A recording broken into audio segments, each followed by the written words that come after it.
Listo. Entonces, pues bueno, darles la bienvenida a este que sería nuestro tercer encuentro de la tarea número 2, donde vamos a trabajar el día de hoy con un tema que se llama de dato al modelo, confiabilidad en la experimentación física. Entonces, hasta el momento, en las CIPAS 1 y las CIPAS número 2, hemos venido trabajando sobre las bases de qué es una medición, ¿cierto? En las CIPAS número 1, en nuestro primer encuentro, hablamos de vectores y al final pues vimos como la estructura general, de cómo están conformados, cómo se define, cuáles son sus partes, cómo se encuentra la magnitud, la dirección, cómo se descomponen y hablamos que todo ese conocimiento que nosotros estamos recapitulando de vectores se relaciona en física con la parte de medidas o de cantidades vectoriales para hacer mediciones, ¿cierto? En las CIPAS número 2 hablamos ya de sistemas internacional de unidades o bueno, sistemas de medida, entre ellos el Sistema Internacional de Unidades. Vimos la importancia de el análisis dimensional que se debe hacer en cada uno de los procesos, de cómo es el procedimiento correcto para convertir unidades, de cuál es la importancia de manejar muy bien las abreviaturas, no solamente las magnitudes a trabajar, sino de esas unidades. ¿Por qué? Porque vimos entonces lo que serían magnitudes escalares, todo para poder llegar a hacer una medición posible. Y en esta CIPAS o en este encuentro de hoy, lo que vamos a ver es eh, la manera más técnica o más confiable que se tiene en el ámbito científico para poder recolectar unos datos y llegar como punto final a describir un fenómeno o a entender o a plantear un modelo. ¿Listo? A partir del uso de las matemáticas, en especial del uso de la estadística. Entonces, mm,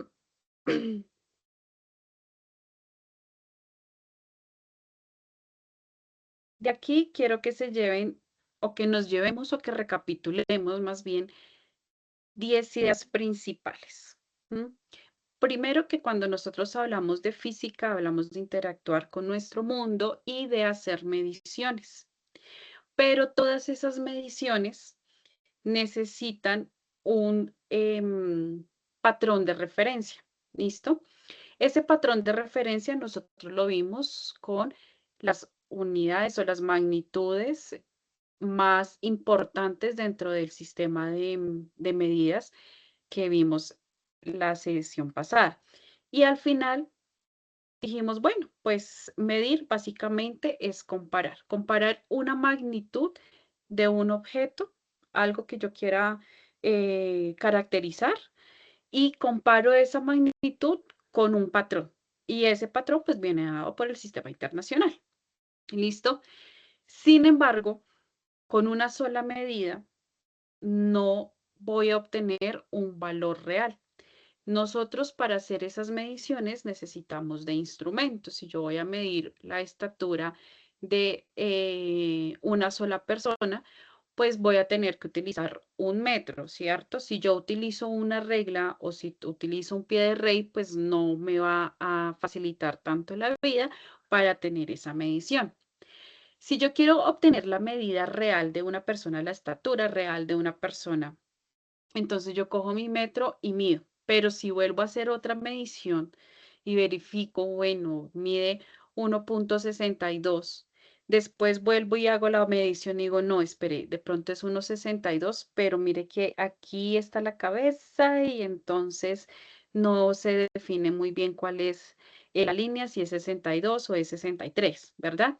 Entonces, cada vez que yo vaya a hacer una medición, voy a obtener un valor diferente. No quiere decir que sea muy lejano, no, solamente que es diferente.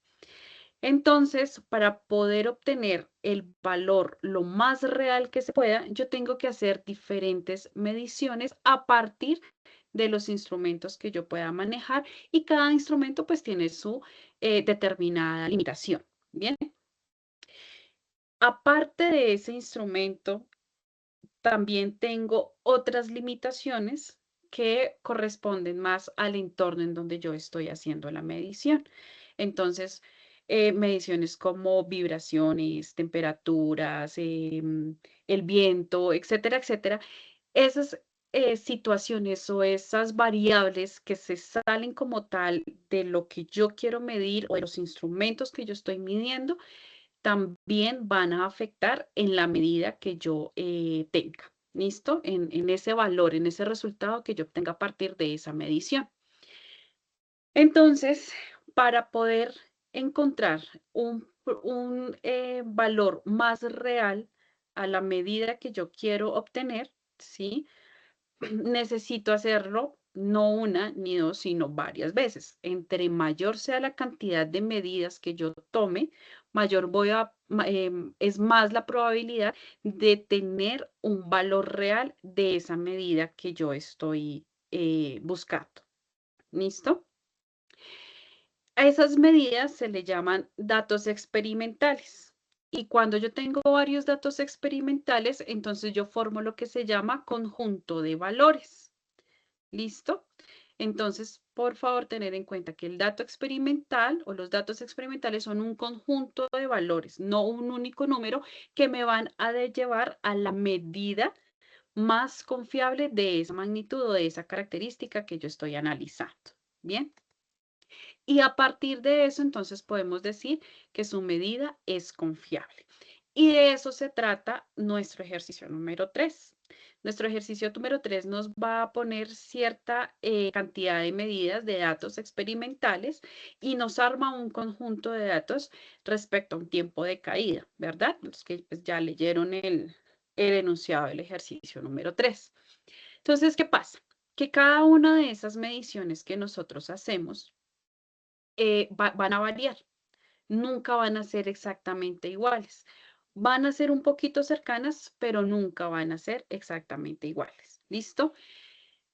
Cuando nos encontramos con otros tipos de variables que van a afectar nuestra medida, ya sea por el instrumento, ya sea por las influencias del entorno o nosotros mismos como medidores, como en este caso experimentadores, podemos también tener mm, o añadirle factores o variables que generen un error en esa medición, ¿verdad? Entonces, es absolutamente normal y hace parte de nuestra naturaleza que esos varios valores que nosotros tengamos de una sola medida vayan a variar unos de otros. ¿Qué es lo que nos interesa? Buscar la manera de que esos factores que afectan nuestra medida sean lo más homogéneos posibles. Entonces se busca, por ejemplo, que el lanzamiento en el enunciado de nuestro ejercicio, que el lanzamiento de la esfera no sea de diferentes alturas, sino que se busque que sea de una misma altura, que sea el mismo objeto que cae, no dos o tres pelotas diferentes, sino la misma pelota, ¿cierto?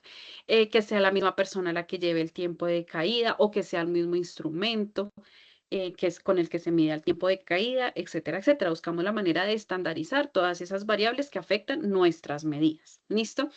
Cuando nosotros logramos tener todo ese mapa, todo ese conjunto de valores, entonces necesitamos de las herramientas matemáticas para poder ordenar, clasificar e interpretar todos esos resultados. Bien, entonces eh, nosotros tenemos que ayudarnos de la construcción de una base de datos, nos podemos ayudar para encontrar el promedio, desviación estándar, ajustes, que también lo vamos a ver en las cipas de mañana, y vamos a utilizar, o hay toda una ciencia estadística detrás de eso que nos permite usar herramientas matemáticas para poder trabajar ese conjunto de datos que tenemos producto de las mediciones y así que llegar a modelar, en este caso, un fenómeno físico para efectos de nuestro ejercicio para poder modelar el comportamiento de la caída libre que tiene el objeto que nosotros estamos lanzando.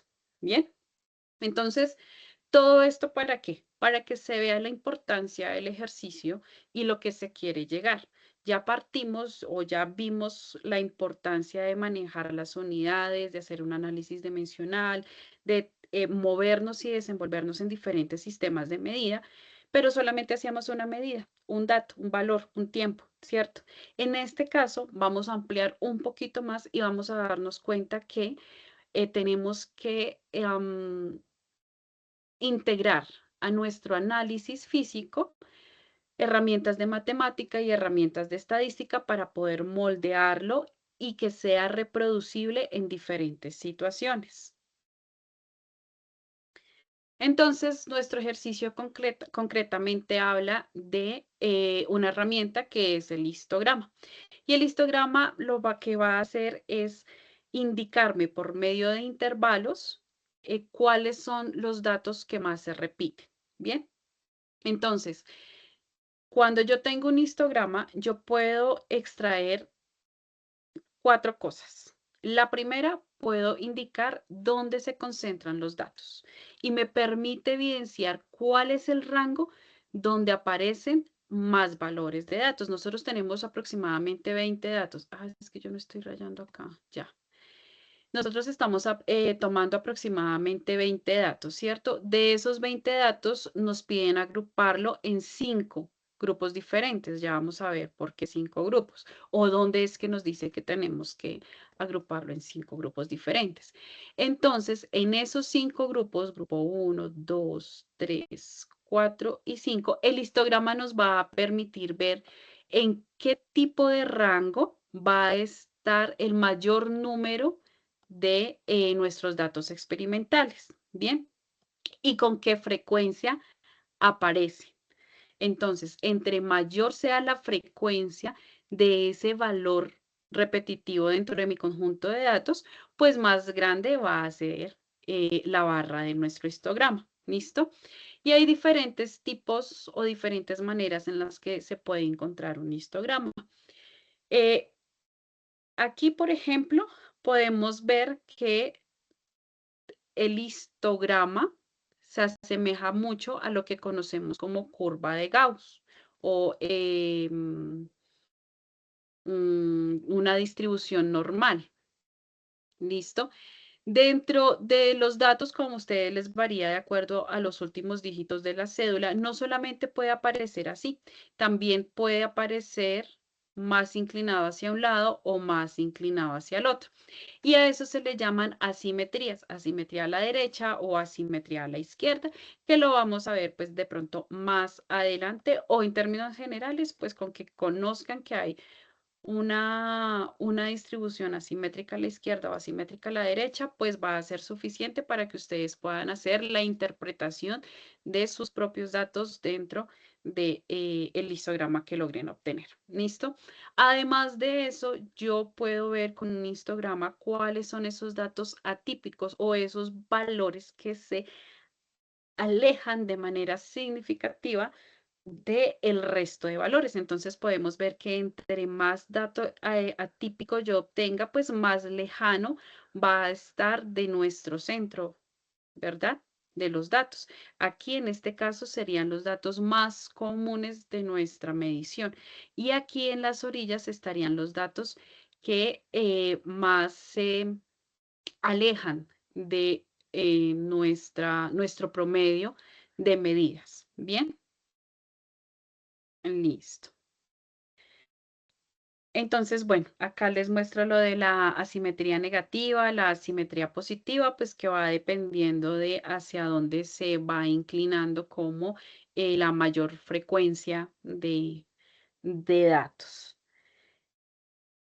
Este ejercicio, y a diferencia de las CIPAs anteriores, pues buscaba la manera como de no enfocarme tanto en el ejercicio, pero esta vez sí, porque aquí ya estamos iniciando con tres temas que considero que son bastante nuevos para la mayoría de nosotros, y es el manejo de herramientas estadísticas, el manejo de software para hacer uso o para graficar ese tipo de herramientas estadísticas y como tal nos introducimos al tema de medidas y de errores y demás. Entonces, por eso veo como importante esta vez acercarme un poquito más al enunciado.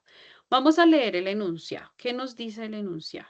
Entonces, ¿y ustedes están viendo mi Word? No. No, señora. Listo. Veo que Diego Alejandro, buenas tardes. ¿Cómo estás? Diego, por Buenas favor, si tardes, me profesora. escuchas, registra Señora, asistencia al... no, mentiras, aquí ya registraste asistencia. Mentiras, no había señora. visto tu asistencia. Listo, vale, Ok, gracias. Voy entonces a compartirles el enunciado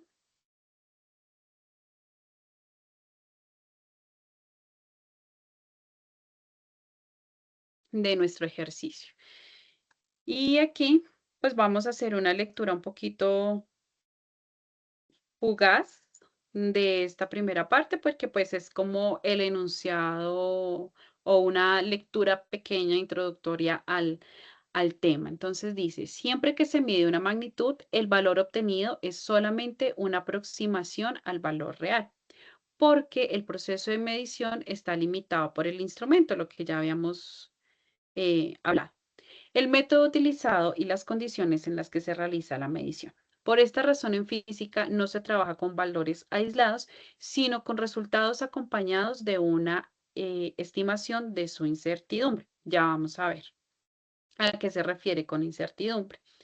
Al medir una misma magnitud varias veces, los resultados suelen variar ligeramente. Estas variaciones se deben a los errores aleatorios que surgen de fluctuaciones inevitables y no controlables del entorno o del propio instrumento.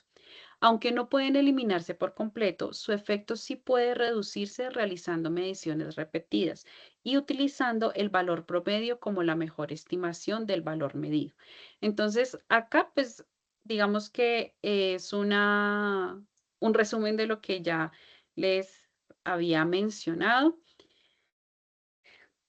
de la variabilidad de los datos, de cuál es la importancia de tener un conjunto de datos experimentales para poder obtener una medición de alguna característica. Y acá entonces nos dice algo y nos dice que el valor promedio va a ser la mejor estimación de ese valor medio. Entonces yo tengo un conjunto de datos, hallo el valor promedio de esos datos, en este caso estos 20 datos, y ese promedio va a ser el valor que yo voy a tomar como valor real para obtener esa medida, en este caso pues la medición del tiempo. Sin embargo, la dispersión de esos datos indica qué tan confiable es ese promedio. Y de allí surge el concepto de incertidumbre, que se expresa dentro del rango dentro del cual es razonable esperar que se encuentre el valor verdadero. Además, los errores aleatorios existen, los errores sistemáticos y afectan todas las mediciones de manera similar y desplazan resultados en un mismo sentido. Estos errores no se reducen al repetir la medición y suelen estar asociados a desajustes del instrumento o a un procedimiento incorrecto. Entonces acá ya nos están diciendo que hay dos factores de errores, ¿no? El instrumento o nosotros como experimentadores a veces no hacemos el procedimiento que toca. Y ahí vamos encontrando otros factores que afectan nuestra medida.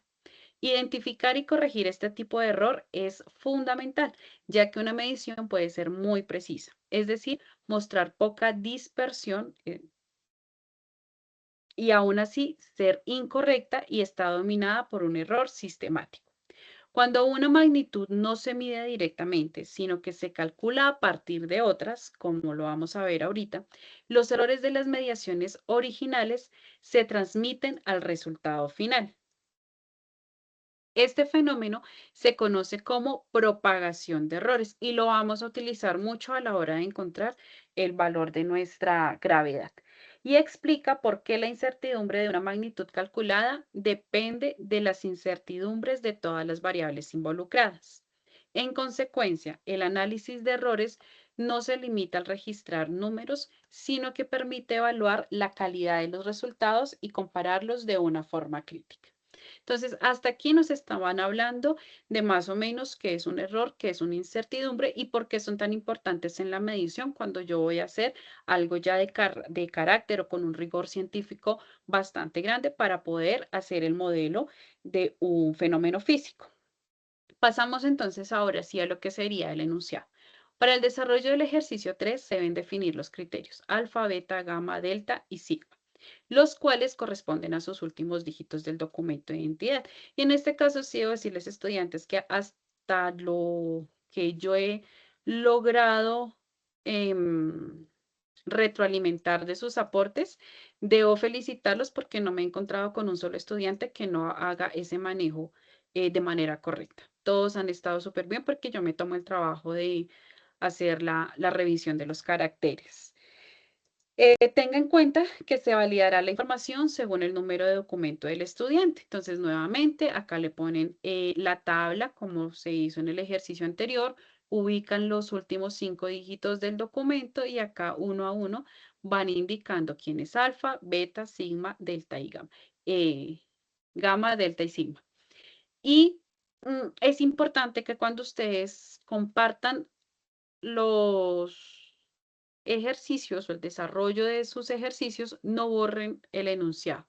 Lo que sí pueden borrar es la explicación que está acá dentro de este recuadro naranja, pero el enunciado no, porque muchas veces no hacen el procedimiento correcto, completo, y siento que es porque como borran el enunciado, no pueden después contrarrestar qué es lo que les hace falta y qué no. Entonces, porfa, a la hora de entregar la tarea, no hay necesidad de borrar el enunciado.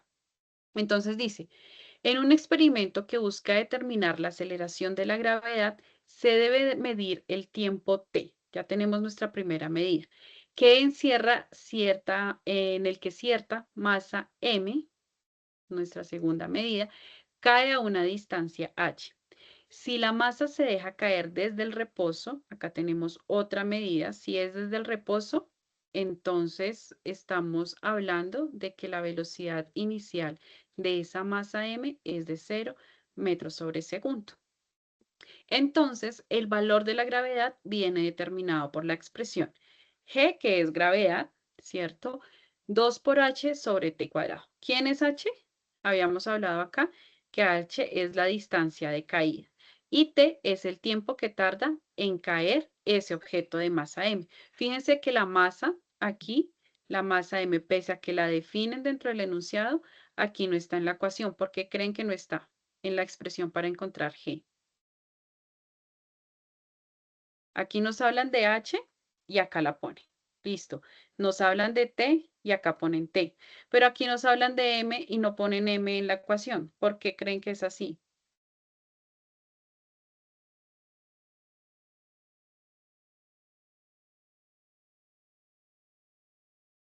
Los Porque la escucho. masa no influye. Exactamente.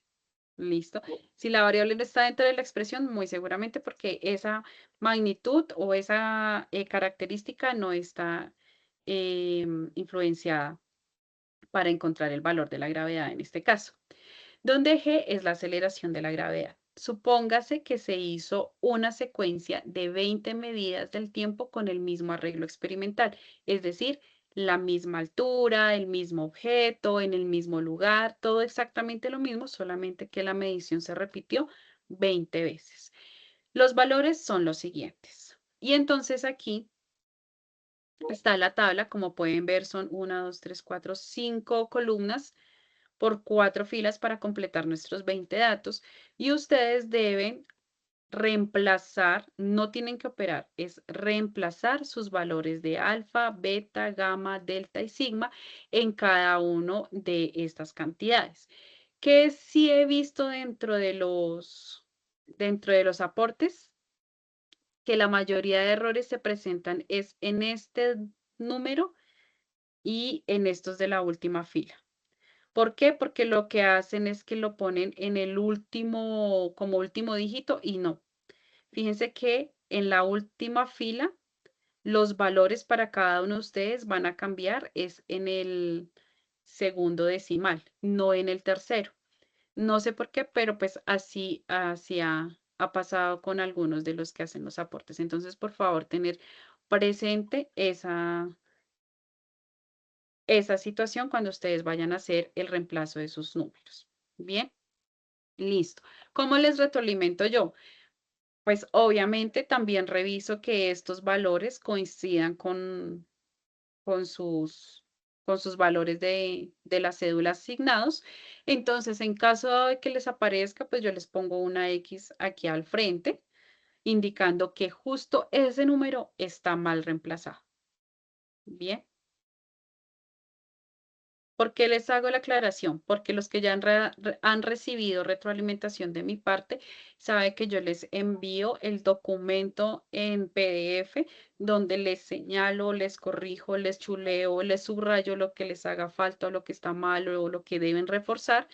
Y aparte de eso, se los adjunto en el foro y les adjunto de manera escrita las observaciones. Bien, pues muchas veces la manera escrita no es más compleja de entender que la manera visual adjuntándoles el documento. Entonces nos dice, una vez obtenidos esos 20 datos experimentales, tenemos que ingresar a MATLAB, ¿verdad? Y hacer el histograma que contenga 5 celdas, que era lo que yo les venía diciendo acá, que para efectos de en el PDF, que para efectos de nuestro ejercicio iban a ser 5 intervalos de los que íbamos a manejar dentro del histograma. Entonces, acá. Después de realizar ese histograma, nosotros tenemos que dar respuesta clara a esta pregunta. Y es, ¿qué tipo de distribución observas? Quiere decir que si el estudiante me plantea solamente el histograma, pero no me da respuesta a la pregunta, está haciendo el ejercicio incompleto. Tiene que tomarse el tiempo de hacer el histograma y de interpretarlo. Acuérdense que aquí los ejercicios no solamente es dar respuesta, sino interpretar esa respuesta. Ajuste los datos correspondientes a la curva. ¿Cuál curva? La curva gaussiana, que ya la habíamos mencionado en el PDF, y con ayuda del recuadro de estadísticas del histograma, que obtiene en MATLAB, determine el tiempo promedio T sub S y la desviación estándar del promedio. ¿Listo? Entonces, estos dos datos de promedio de tiempo y la desviación estándar no los vamos a calcular. Fíjense que aquí el enunciado es claro cuando me dice con ayuda del recuadro de estadística del histograma que obtiene MATLAB. MATLAB mismo nos arroja estos dos datos, no tenemos que calcularlos. Y eso hace parte de leer detalladamente el enunciado, observar qué es lo que me está pidiendo el enunciado y seguir las instrucciones. Hay aportes donde me hacen los cálculos para el tiempo promedio y para la desviación estándar. Y bueno, pues sí, si el resultado del tiempo está bien y la desviación estándar también está bien, yo evidencio pues que sí se hizo el proceso bien, pero también evidencio que no están siguiendo las instrucciones del enunciado. Y acuérdense que aquí también la idea es aprender a comenzar mejor, tener nuestros primeros pinitos en el manejo de MATLAB, porque esta va a ser una herramienta bastante importante en su proceso de formación como ingenieros. No solamente la van a ver en este curso y no solamente es para esta tarea. Entonces, entre más rápido se familiaricen con este tipo de software, pues va a ser mucho mejor para ustedes. Y con esto anote la medida del tiempo t, incluido su error experimental. El error experimental sí lo tenemos que calcular y acá nos dan nuestra ecuación, nos dan la expresión, donde el error experimental del tiempo, ¿sí? Va a ser igual a quién? A la desviación estándar y a la raíz de n mayúscula. Pero ¿quién es n mayúscula? Siendo n el número de datos. ¿Qué cuánto es? Pues 20. Por tanto, nuestro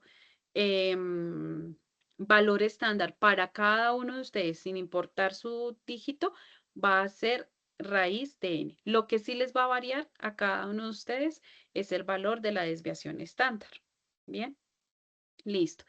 De esta manera, el tiempo debe expresarse como, y acá muestran una estructura. Entonces nos dicen, mire, el tiempo t, o sea, el tiempo de caída, va a ser igual. Aquí está al tiempo promedio, ¿cierto? Más o menos el error experimental del tiempo. Entonces, ¿de dónde vamos a sacar este t promedio?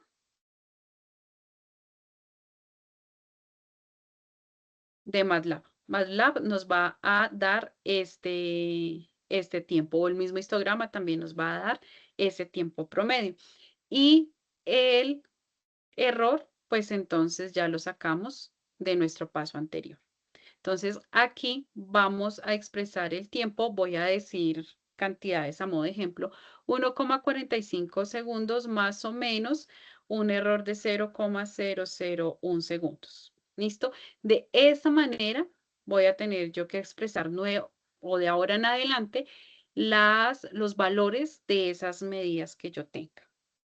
¿Listo? Esta es la manera correcta que se tiene para expresar una medición, que es su magnitud junto con su incertidumbre. Y esto le da pues rigor científico a, a nuestros experimentos.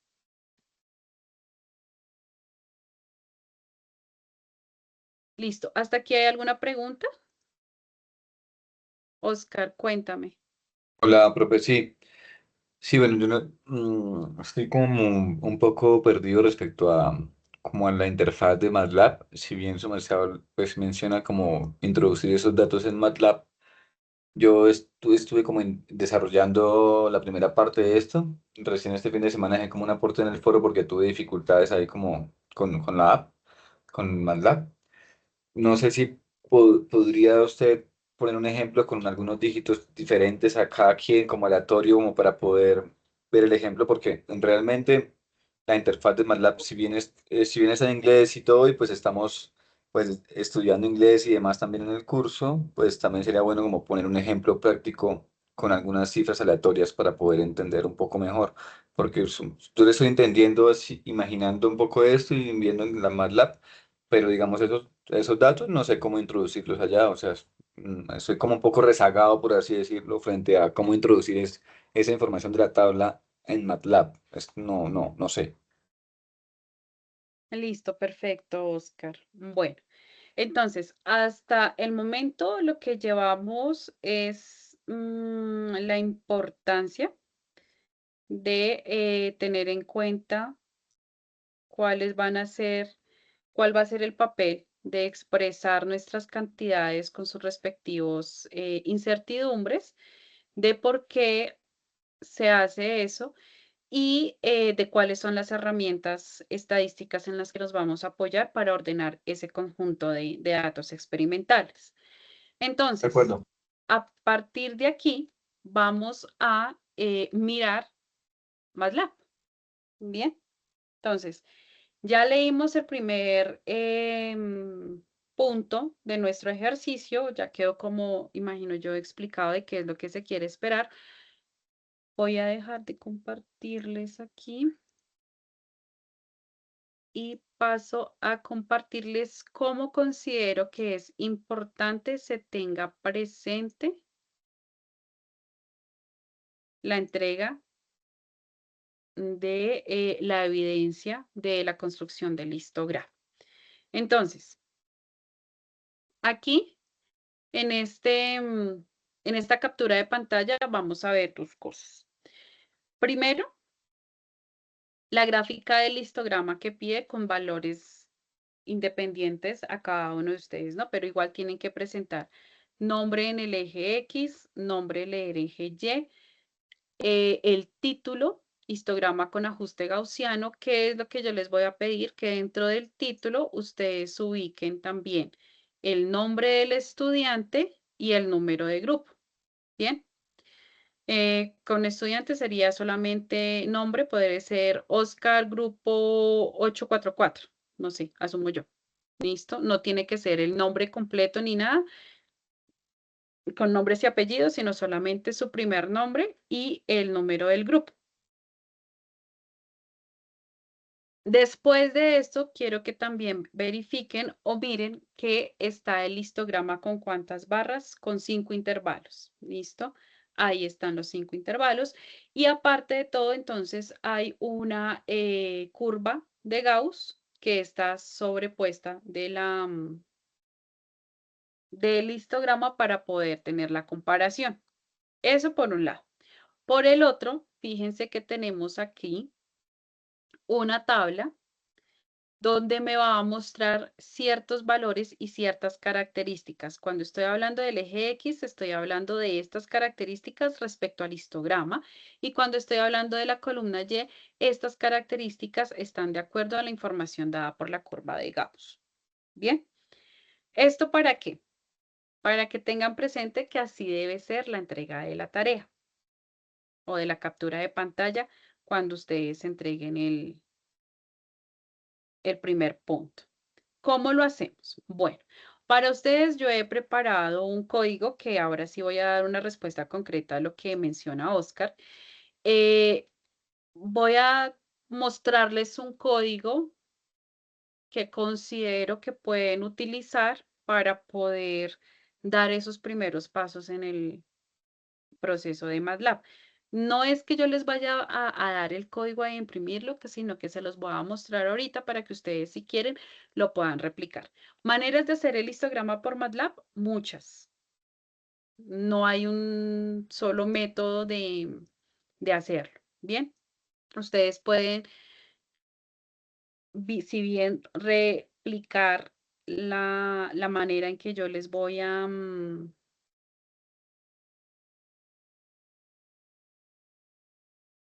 se me perdió acá.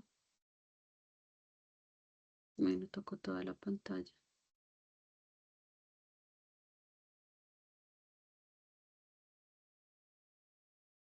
La manera en que yo voy a hacer el proceso, o pueden conseguir ustedes, digamos, algún otro camino para hacerlo. Entonces, lo primero es que yo busco la manera de poner esos datos en Excel.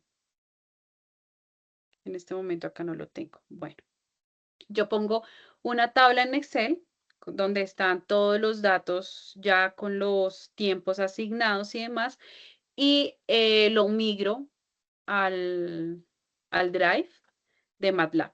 Entonces vienen acá, cuando ya abran su cuenta en MATLAB y todo eso, vienen acá a la parte superior derecha, buscan la herramienta que dice MATLAB Drive y ahí les arroja este mismo espacio y ustedes pueden migrar aquí su documento. En este caso, para efectos del ejercicio, mi archivo se llama tiempos de caída.csv. Y este es un documento donde básicamente solamente tiene una columna, que son los registros de los tiempos de caída. ¿Qué hay que tener en cuenta acá? Que los ejercicios espérenme un segundo, a ver, documentos, aquí. Creo que sí están viendo la pantalla. ¿Están viendo el Excel? Señora, Listo. Entonces, lo primero que yo hice fue tomar en Excel y comenzar a reemplazar esos datos, tanto de alfa, de beta, bueno, los datos para obtener mis 20 tiempos de caída como debe ser.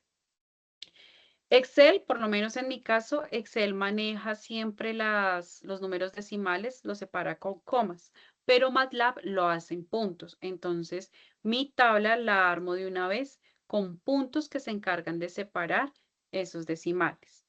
Y lo guardo en tipo archivo CSV. ¿Para qué? Para después de que yo lo migre en MATLAB, pues sea más fácil la parte de extraer los datos de parte de MATLAB a la hora de hacer el command window o de meterle el command window. ¿Cómo hice yo este proceso? Entonces, vamos a mirar acá.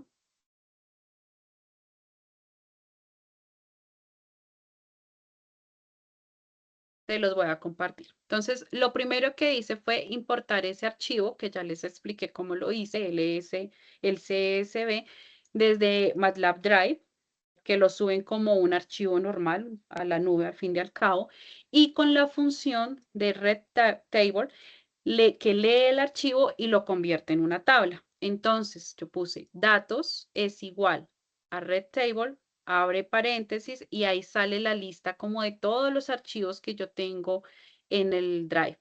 Ustedes seleccionan el archivo al que llamaron. En este caso, mi archivo se llama tiempos caída.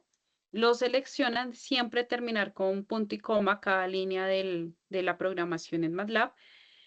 Y ya entonces MATLAB lo recibe como unos datos. Bien.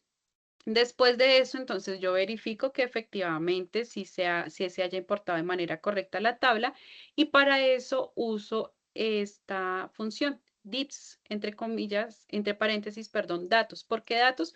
Porque así yo llamé a la variable a la que, con la que voy a traer a colación mi archivo de Word. ¿Listo? Entonces, si aquí ustedes le ponen, no sé, X, aquí en divs también tiene que dar X, porque si no les va a tomar dos variables diferentes. Después de eso, entonces extraje la columna de tiempo como si fuera un vector. Acordémonos que para programar, pero no puedo entrar en detalles con ciertas herramientas de MATLAB, pero MATLAB se maneja con vectores. Entonces, esa columna de tiempo, MATLAB la convierte en vector. Y acá yo establezco una nueva variable que se llama tiempo. Y digo tiempo igual datos.tiempo. Bien, punto y coma, siempre después de terminar la línea de programación. Después hago el paso 5, calcular los parámetros estadísticos básicos. Esto yo lo hice, pero no es necesario que ustedes lo hagan porque precisamente el mismo MATLAB se los arroja a ustedes. Yo lo estoy ubicando aquí en el código, pues como por dar un poquito de mayor información a la hora de usar las herramientas del MATLAB. Entonces, para el promedio utilizo la función MAN y para la desviación estándar utilizo la función STD. ¿Listo? Entonces, mu, que sería pues la letra o la variable en la que yo quiero, con la que yo quiero nombrar el promedio de los datos, escribo la función y dentro de la función de men escribo la variable que es tiempo. Porque esta variable, miren la que yo la puse acá, esta misma variable. Si aquí yo pongo X, me cambia todo y no me va a volver a dejar hacer nada. Bien, por eso, pues llamé la variable tiempo para mayor comprensión. Entonces, asimismo, utilizo entonces la distribución o la función std para encontrar la desviación estándar. Después de eso, comienzo a crear el histograma. Esto sí lo tienen que hacer sí o sí. Entonces, utilizo la función de histogram para crear el histograma, pero dentro de esa función hay dos argumentos. El primer argumento es el variable que yo voy a trabajar, en este caso la variable de tiempo, coma para separar mi argumento y mi segundo argumento es el número de columnas o de conjuntos que el histograma debe formar. En este caso son 5 porque el mismo enunciado dice haga un histograma de 5 columnas. Bien. Entonces, ya con esta función puedo crear el histograma. Ya,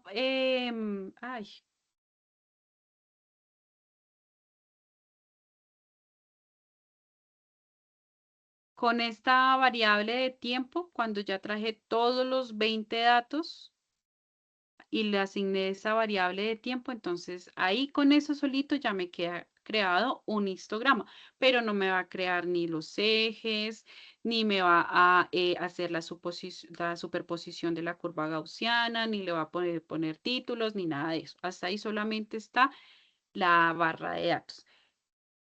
Hay estudiantes que me han entregado así, pero la idea es ir un poquito más allá y ponerle títulos, ponerle ejes, hacer la comparativa también con la parte de la campana de Gauss y demás. Entonces, como adelanto, pues está bien, porque pues me están mostrando el histograma con las barras como debe ser. Pero a la hora de calificar y hacer la entrega oficial como tal de la tarea, pues no está tan bien. Le hace falta información, le hace falta contenido. ¿Listo? Bueno, aquí esta parte de cambiar el color del histograma lo dejo como opción de ustedes también. No es algo que se pida.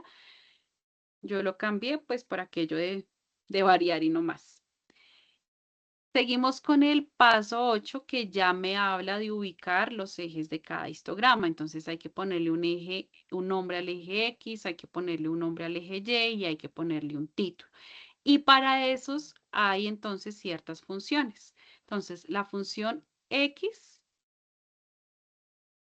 label, me da el espacio para poner entre comillas el título como tal de lo que debe ir dentro del eje X. Y para esa misma función, pero definiendo que es en el eje Y, entonces entre paréntesis también pongo el nombre del eje. Fíjese que lo que está en morado es tal cual lo que me va a salir a mí en mi plot, en mi gráfica. ¿Listo? Y acá con la opción de título o con la función de título, pues pongo el número del el título de la persona, de la gráfica. Entonces, en este caso podemos poner nombre. Ay, changos. Bueno, aquí. Nombre, entonces sería Oscar y el grupo 844. No van a poner nombre estudiante, sino ponen su nombre y su grupo. Después de eso, entonces, pues se puede activar o desactivar la malla. Eso ya aquí es como más cuestión de presentación propia a gusto de cada quien, como quiera presentar la gráfica. No es algo que yo vaya a solicitar, pero por ejemplo, en el paso 10, donde me dice normalizar el histograma, si lo hacen porque eso es lo que me va a permitir superponer la distribución o la curva de Gauss en el histograma. Entonces, utilizo aquí la opción de figura, h igual la función de histograma, la variable, el número de columnas y le pongo otro dato, que es la normalización, PDF. ¿Listo? Esta columna de aquí me va a hablar de colores, entonces no es necesario. Eh, También van a ponerle los mismos nombres al eje X y el eje Y, porque acuérdense que aquí ya estamos hablando sobre la curva como tal, la campana de Gauss y no sobre los histogramas. Entonces, si se dan cuenta, pese a que son es una misma, en un mismo lugar van a ir dos gráficas, cada una pues tiene su nombre en el eje X y tiene su nombre en el eje Y. Y vuelven y le ponen el título. Ya, ajuste gaussiano, histograma con ajuste gaussiano, el nombre del estudiante y el grupo. Después de eso, entonces, otras líneas que yo considero importantes tener en cuenta son estas, donde me van a poder indicar de dónde a dónde van a ir eh, los valores que se deben tener en cuenta para poder dibujar esa curva. ¿Listo? Entonces esto sí lo pueden, digamos que copiar y pegar tal cual como está. En este caso, dibujar la curva gaussiana sobre el histograma, pues se mira el color y se mira el tipo de la línea. También va en gusto de ustedes el color, si lo quieren del mismo color, si lo quieren de diferente color. Bueno, Esto ya va más en cuestión como de estructura, no de presentación de la gráfica, más no de la estructura. Después de eso, como están dentro del command window, ustedes ubican el código y le dan enter. Cuando le dan enter, pues el código comienza a funcionar y a hacer todo lo que dijo acá. Entonces, les va a aparecer. Lo primero, nosotros lo que hicimos fue extraer la columna de tiempo. Entonces, en el paso 3 me lo va a mostrar acá, el tiempo, y me va a mostrar todos estos valores. ¿Listo? Después le dije, mire, agrégueme, perdón, calcúleme el tiempo promedio y calcúleme la desviación estándar. Entonces él viene y me dice, mire, el tiempo promedio es de 1,4512 segundos y la desviación estándar entonces es de 0,0185. Bien. Después de eso, entonces ya pasamos, después de que le dije calcúleme esas dos características, pasamos a crear lo que fueron las gráficas. Entonces, él me arroja esta gráfica, donde tengo mi histograma con las 5 columnas. Por encima tengo la curva gaussiana, listo. Acá pues se manejan los colores. No, normalmente por defecto el MATLAB le va a arrojar gráficas de color azul. Entonces, pues ahí ya ustedes mirarán si se dejan así o no. Pero fíjense que también les aparece el título, histograma con ajuste gaussiano, el título en el eje X, el título en el eje Y. Y bueno, ahí ya les queda como mejor configurada la gráfica. Ahora, después de eso, el enunciado decía que con ayuda de el recuadro de estadísticas del histograma, entonces ustedes ya tienen el histograma, vamos entonces a mirar cuál es el tal cuadro de estadísticas. Se vienen aquí a herramientas y en herramientas buscan esta opción que dice datos estadísticos y oprimen acá y se les va a desglosar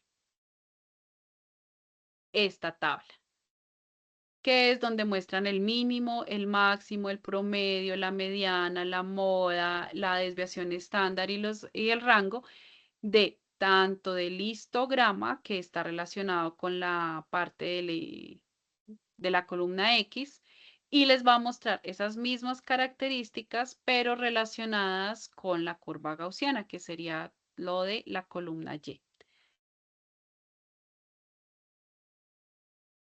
Y fíjense que aquí no tuvieron que hacer ningún cálculo, ¿verdad? O lo pudieron hallar por medio de código, que fíjense que son dos líneas, el tiempo y la desviación estándar, o lo pueden encontrar con esta tabla de datos estadísticos. Entonces, miremos acá el promedio del histograma. Entonces, viene acá, mire, 1,45 y con el cálculo me dice, sí, efectivamente es 1,4512. Listo, solamente que en la tabla pues lo redondean a, a tres cifras significativas con dos decimales y acá lo deja con cuatro decimales. Y en la desviación estándar me dice, mire, es de 0,0185. Acá ya la dan un poquito más precisa y dice que la desviación estándar es de 0,1934.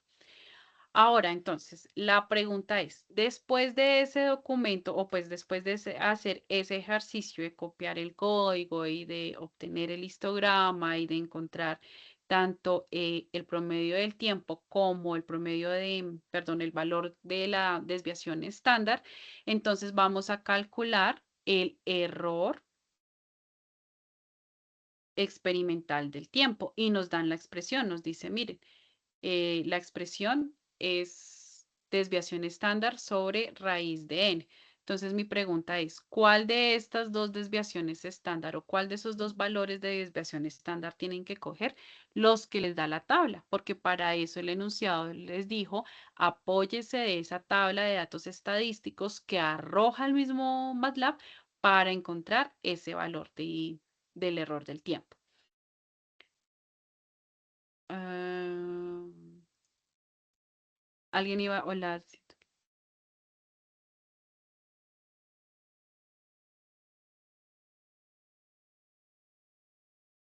Listo, Oscar. En caso dado, pues sí es mejor que acudas si todavía estás, es mejor que acudas a la grabación. Bien, ¿alguna pregunta hasta aquí?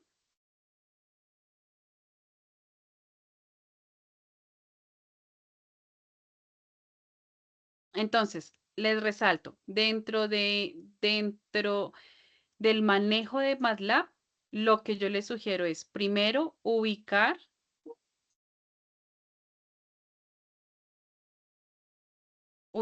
en un documento de Excel todos los datos que les son asignados.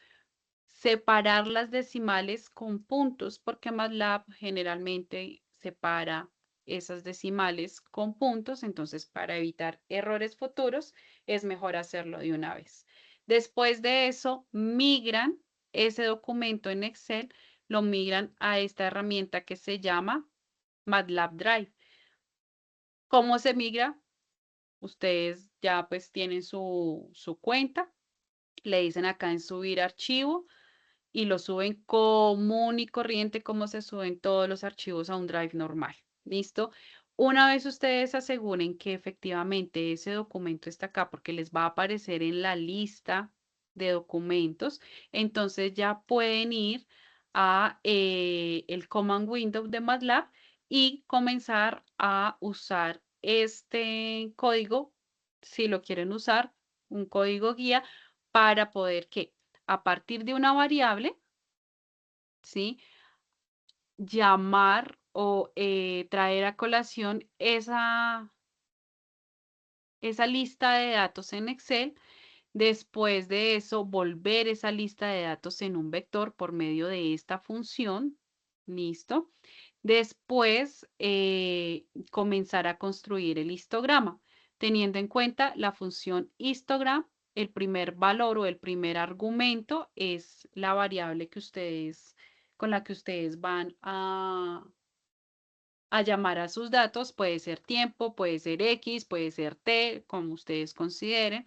Y nuestro segundo argumento, pues va a ser el número de columnas. ¿Listo? Acá se los estoy, digamos que mencionando. El segundo argumento indica número de columnas y entre paréntesis le puse bins. Después de eso, si lo quieren, pues pueden cambiar o no al color naranja o si lo quieren cambiar a otro nombre, pues ya ahí sería una averiguación extra de ustedes, pero no es algo que yo vaya a solicitar. Lo que sí voy a solicitar es el paso 8, donde se pueden agregar o se deben agregar nombres al eje X, nombres al eje Y y el título. ¿Cómo? Pues acá les pongo la función de cómo se ubica el nombre al eje X y al eje Y en una tabla de MATLAB, en una gráfica, y asimismo la función para poner el título de MATLAB. Y aquí está toda la estructura. Bien, acá les entrego entonces un posible estilo para que ustedes hagan la superposición del histograma y de la curva gaussiana. Y les muestro cómo debe estar quedando. Asimismo, también les mencioné que usando la opción de herramientas y la de datos estadísticos van a encontrar los valores de el promedio, el promedio que está acá, y la desviación estándar, que son esos dos valores, son los que piden para dar continuidad a el desarrollo del ejercicio. Entonces, para este caso, nuestra desviación estándar es de 0,01934. A la hora de yo encontrar el error experimental del tiempo, debo hacer uso de ese valor. Entonces digo acá 0,01934 ¿Sobre quién? Raíz de n. ¿Pero quién es n? N son el número de datos, que son 20 datos. Estos 20 datos son para todos y cada uno de ustedes. ¿Qué es lo que va a variar? El valor de la desviación de estándar. Este varía para cada uno de ustedes. Bien, entonces, ¿qué se debe evidenciar? Pues efectivamente que en la captura de pantalla que ustedes presenten con la creación del histograma, pues también se vea esta otra cajita de los datos estadísticos donde yo pueda verificar tanto su promedio como su valor estándar y poder contrastar con el resultado que ustedes tienen del valor del error del tiempo. ¿Qué pasa acá? Ustedes encuentran un valor. Si quieren, no sé, hagámoslo paso a paso. Entonces tenemos aquí que esto es igual, si alguien hace las operaciones, entonces la desviación estándar es 0,01934 sobre la raíz de 20. ¿Cuánto les da eso?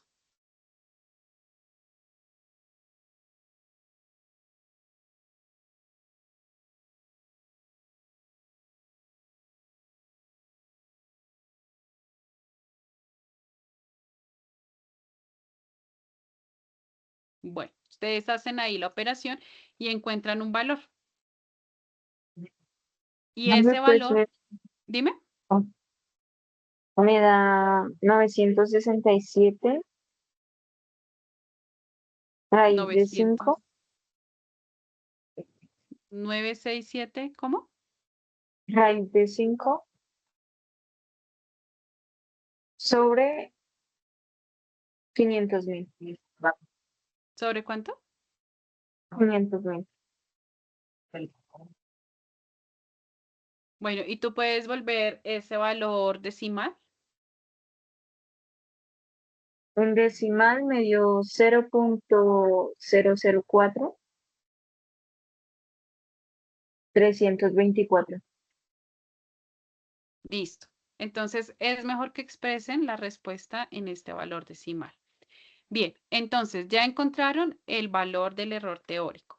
Ahora tienen que expresar el valor del tiempo. Este sería T, es el tiempo de caída.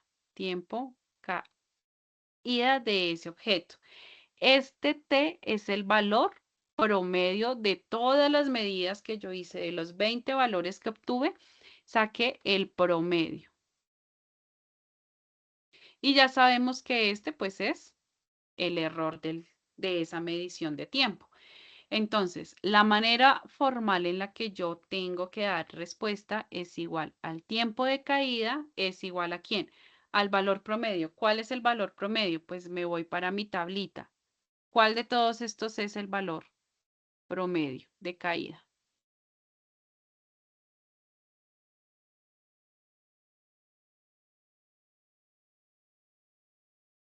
Punto 45. 1,45. Fíjense que lo pongo acá. Listo. Entonces vengo acá y digo 1,45 segundos más o menos, ¿cierto? Este valor que es 0,004324. Bien, listo. Y de esa manera, entonces, estaría yo expresando mi valor en tiempo, que es lo que me pide aquí el enunciado. Entonces, ¿qué es lo que ustedes deben poner en el recuadro? Primero, acá nos dice o es claro cuando piden una explicación que es paso a paso. Entonces ustedes tienen que hacer que no ubicar todo el código que pusieron en MATLAB, pero con que ubiquen la captura de pantalla que yo les muestro acá con sus respectivos diagramas, con el título como debe ser, con su nombre y la tabla de datos estadísticos, que la ubiquen acá y que resuelvan paso a paso esto que nosotros acabamos de hacer. Esperen que esto que nosotros acabamos de hacer debe ir debidamente estructurado con editor de ecuaciones y demás ahí en ese recuadro. ¿Listo? Después de eso, ¿qué sigue? Por otro lado, en la siguiente tabla se relacionan las medidas de masa, distancia recorrida y se incluye también el valor teórico de la gravedad que se va a usar para este ejercicio hipotético. Entonces nos muestran una tabla: masa, altura y valor de la gravedad. ¿Y qué nos dice? Con esos datos anteriores determine el valor de la gravedad experimental y su incertidumbre, haciendo uso de lo que se llama propagación de errores. Identifique el tipo de errores cometidos y determine si el resultado obtenido coincide con el valor teórico. Y si es así, determinar el error porcentual. Entonces, acá son varias cosas las que nos pide.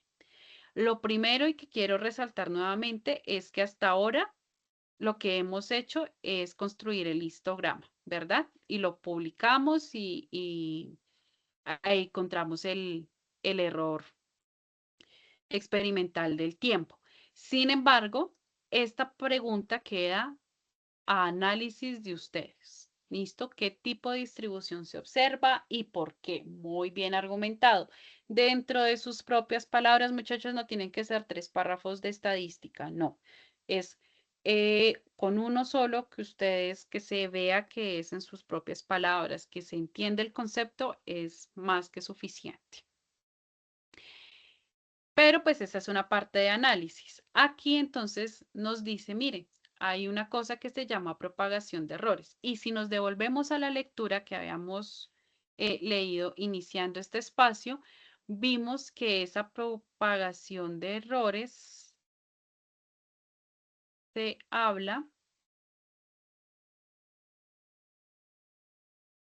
cuando vamos a calcular un valor a partir de otros valores que también tienen sus propios errores o sus propias incertidumbres, ¿verdad?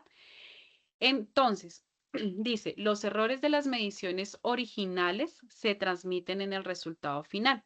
Este fenómeno se conoce como propagación de errores y explica por qué la incertidumbre de una magnitud calculada depende de las incertidumbres de quién, de todas las variables involucradas. Entonces, cuando nosotros nos vamos a nuestro documento, vemos que cuáles son las otras variables involucradas. H, su medida y su incertidumbre. G, su medida y su incertidumbre. Y esto lo tenemos que tener en cuenta a la hora de encontrar la gravedad experimental, que es la que nos pide. Bien, entonces, el valor de la gravedad normalita nos dicen, bueno, este lo puede encontrar como o por medio de la expresión 2h sobre t cuadrado. ¿Quién sería 2h? Pues h es la altura, que es de 10 metros. Entonces venimos acá 2 por 10,00 metros sobre nuestro t cuadrado. ¿Que cuánto es nuestro t cuadrado? ¿O cuánto era nuestro t?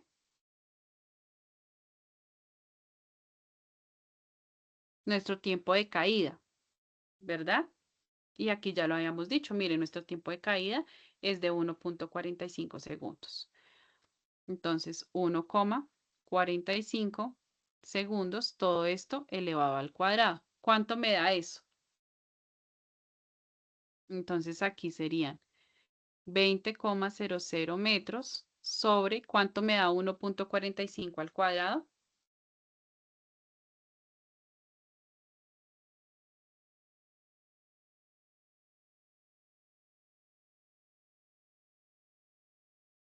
¿Eso lo puede decir en fracción o lo tengo que decir en decimal? Decimal preferiblemente. 2.125. 2 punto, ¿qué? 102.5. Segundos al cuadrado. Y eso es igual a ¿qué? Cuando yo divido 20 sobre 2,1025.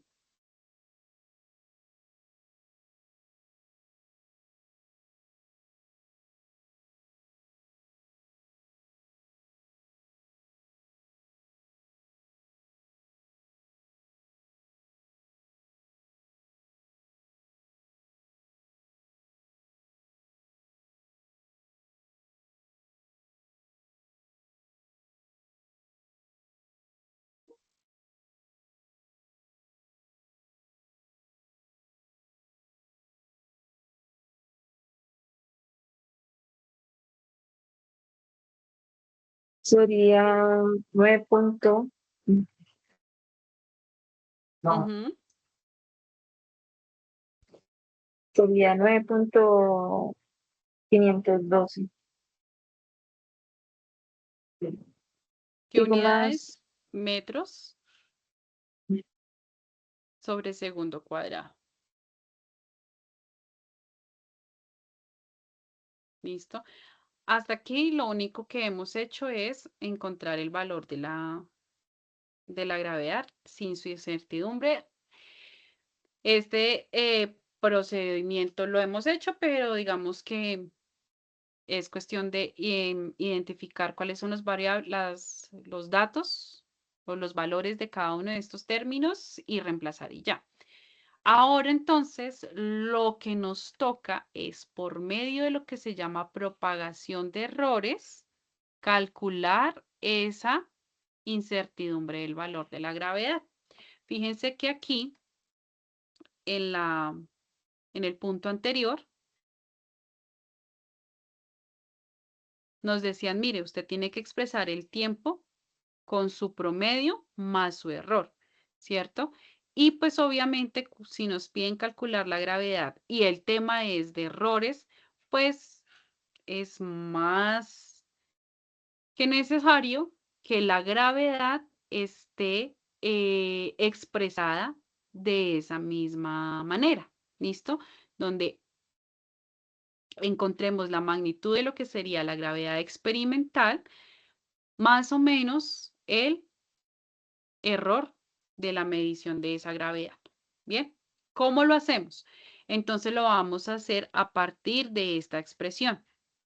Miren que esta expresión, pues entonces me está indicando que la incertidumbre del valor de la gravedad va a ser igual a ¿quién? A G, que es el valor de la gravedad, el que tenemos acá, factor o multiplicado por la raíz de todo esto que está acá. Entonces, cuando ustedes vayan a hacer el reemplazo, tienen que primero encontrar estos cuadrados y a ese resultado si le hallen el valor de la raíz. No es lo mismo decir G raíz de delta de H sobre H más 2 delta de T sobre T. No, son dos cosas diferentes. Muchachos, la raíz abarca toda la expresión. Entonces, primero se debe resolver lo de adentro de la raíz y al final sí se saca la raíz. Y esto lo resalto pues porque también ya he recibido aportes donde este error es bastante común, todo porque no se maneja de manera adecuada el editor de ecuaciones dentro de Word.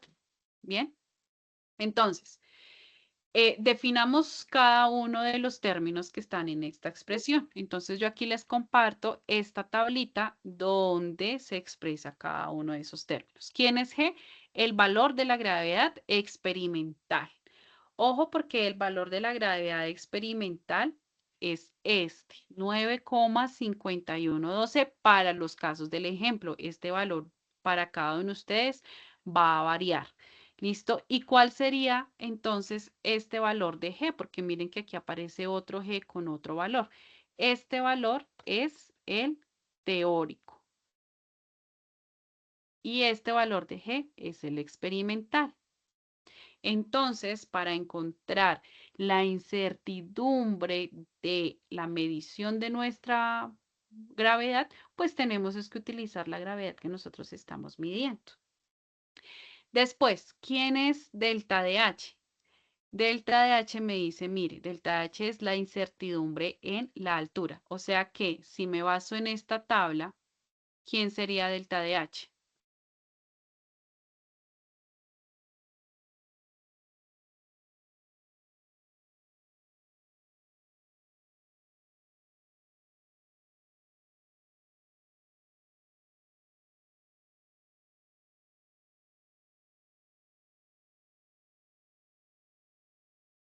.01, efectivamente.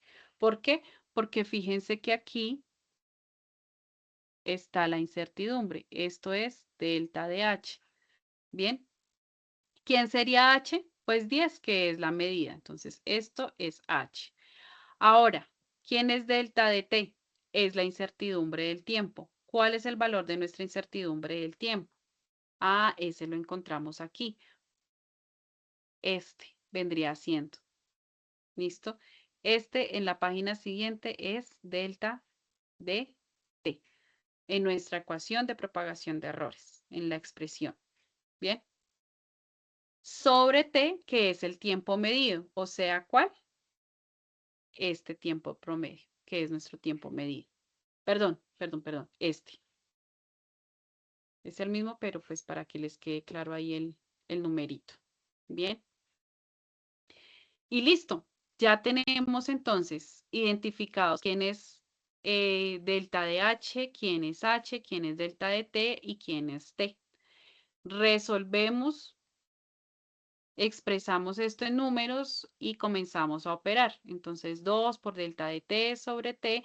Ojo, acá no me vayan a simplificar esto, por el amor de Dios, por lo que más quieran, no me hagan dar ese infarto. Son expresiones totalmente diferentes. Esto es un solo término y esto es otro término aparte. Nada de simplificarme T's con T's ni H's con H's. Hallan los cuadrados, reemplazan valores y encuentran el valor de la incertidumbre de la gravedad. ¿Listo? Entonces, si aquí les voy a poner números a modo de ejemplo. Si después de reemplazar, de identificar cada uno de los términos, de reemplazar los valores y hacer las operaciones, a ustedes les da acá 0,001, ¿listo? Entonces, la manera en la que ustedes van a expresar este valor debería ser como 9,5112 más o menos 0,001. ¿Listo? ¿Por qué? Porque acá tienen el valor de la gravedad experimental más o menos el valor de mi incertidumbre. Otra cosa que quiero que noten, muchachos, para que ustedes puedan manejarlo de una manera más cómoda a la hora de poner sus resultados. Fíjense que aquí hay, después del punto, hay dos decimales, ¿verdad? En la incertidumbre, después del punto, hay dos decimales. Aquí hay dos decimales y aquí hay dos decimales. Entonces, procuremos manejar la misma cantidad de decimales, tanto en nuestra magnitud y la misma cantidad de decimales en nuestra incertidumbre. Si nosotros aquí estamos manejando tres cifras significativas, entonces busquemos la manera de manejar también tres cifras significativas en nuestros valores de la gravedad para que nos quede más fácil compararlas. Entonces aquí esto sería aproximadamente igual a 9,51 metros sobre segundo cuadrado. Utilizando técnicas de redondeo, pues este 2 se omite fácilmente. ¿Listo? Y para términos de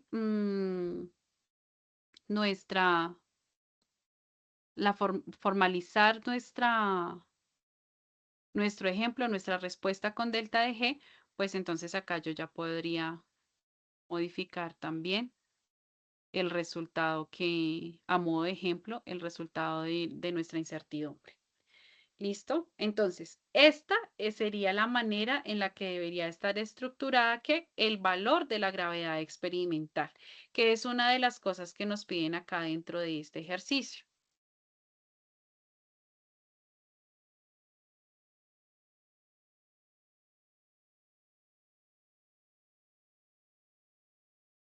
Determine el valor de la gravedad experimental y su incertidumbre haciendo uso de propagación de errores. Eso es lo que llevamos hasta ahora.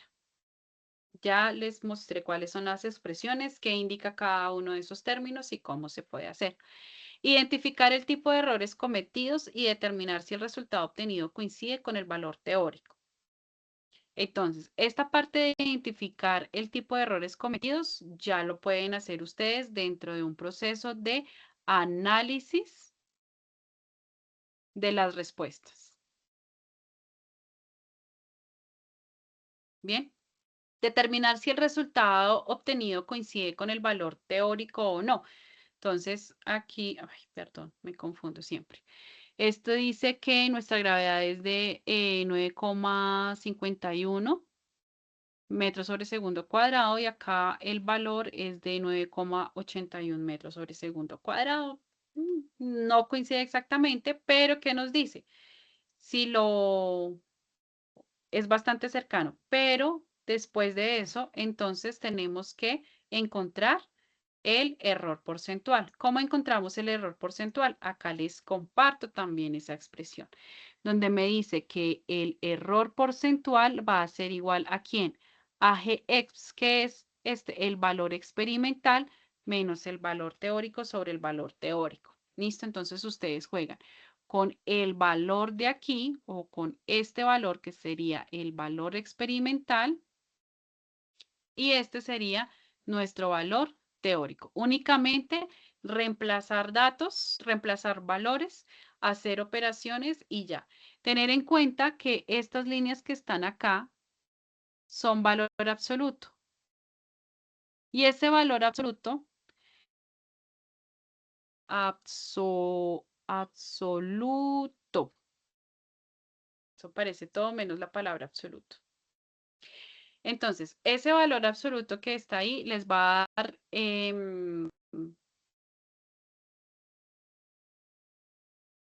les está indicando, palabras más, palabras menos, que tomen la parte positiva del resultado que encuentran ahí. ¿Bien? ¿Por qué? Porque no hay errores negativos, no les puede dar un valor negativo, por eso el valor absoluto. Y ya, y con eso, muchachos, estaría de manera muy breve explicado cuál sería la intención de encontrar el valor de la gravedad de manera experimental, pero teniendo en cuenta las incertidumbres de todas esas mediciones. ¿Listo? ¿Alguna pregunta hasta aquí?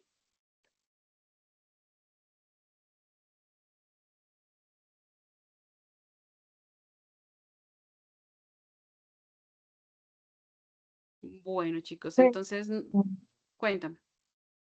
disculpa, es que cuando tú redondeaste lo de la incertidumbre de la gravedad, digamos, es que a mí me pasó de que tenía que redondear uno de los ejercicios, pero ahí no sabía en este caso, es que cuando tengo los tres ceros y el uno al final, entonces no sabía que se podía quitar, por así decirlo, o agregar No, no. una décima. ¿Cómo es eso? No entendí ahí.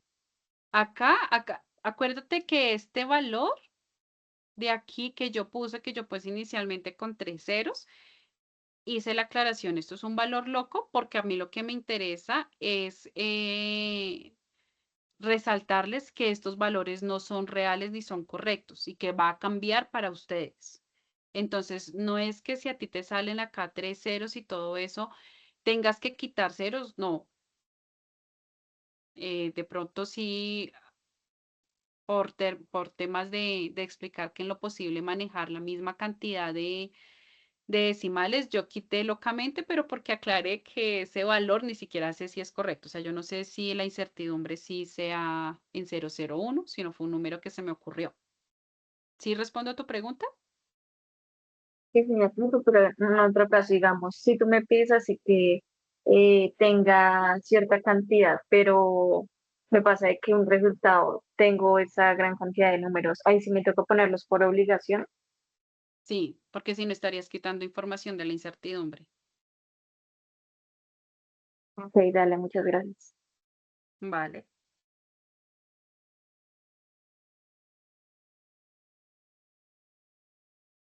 Bueno, muchachos, entonces no siendo más, espero que este espacio sea enriquecedor para ustedes.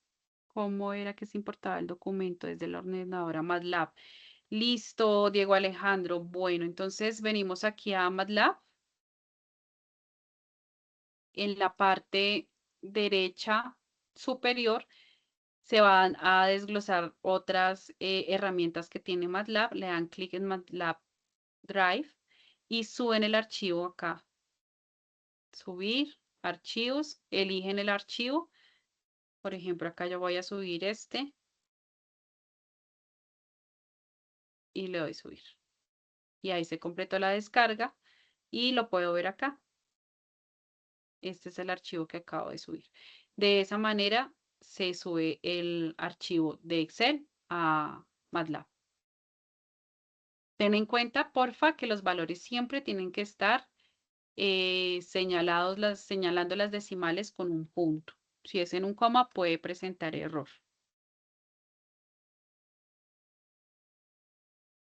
Con gusto, Diego. Bueno, entonces, no siendo más, espero que tengan una feliz tarde y me dispondré a estar atenta a sus participaciones dentro del foro. Nos vemos mañana para hablar de cinemática. Bueno, que estén muy bien.